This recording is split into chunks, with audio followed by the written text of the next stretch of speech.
गोर लागै छी समस्त मिथिलावासी के। हम झा मैथिली मुन्नी आइ फेर से एकटा लोकगीत लऽ कऽ एलहुँ हेँ। एहिसँ पहिलका लोकगीत में बहुत ज़्यादा प्यार स्नेह मिलल अहाँ सबके, तऽ फेर से एकटा लोकगीत लऽ कऽ एलहुँ हेँ। आओ सुनाबी, आशा करै छी जे सबगोटाके नीक लागत।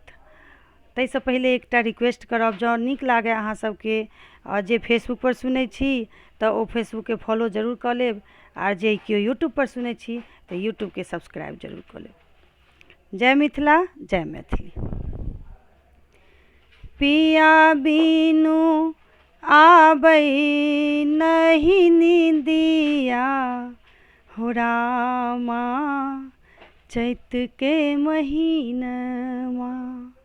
पिया बिनु आबै नहीं नींदिया, हो रामा चैत के महीनमा। पिया बिनु आबै नहीं नींदिया, हो रामा चैत के महीनमा। पिया परदेस गेला, सुधि बुधि नहीं लेला। पिया परदेस गेला, सुधि बुधि हरि लेला। पिया परदेस गेला, पिया परदेस गेला। पिया परदेस गेला, सुधि बुधि हरि लेला। भूल गेल डर के डगरिया, हो रामा चैत के महीनमा।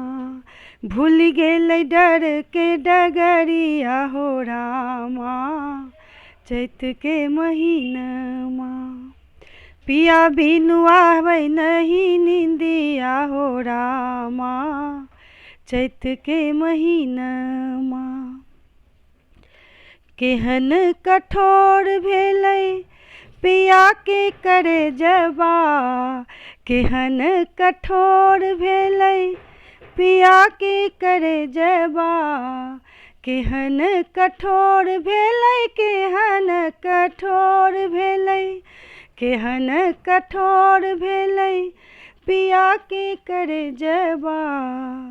एको नहीं लिखी भेजै पतिया, हो रामा चैत के महीनमा।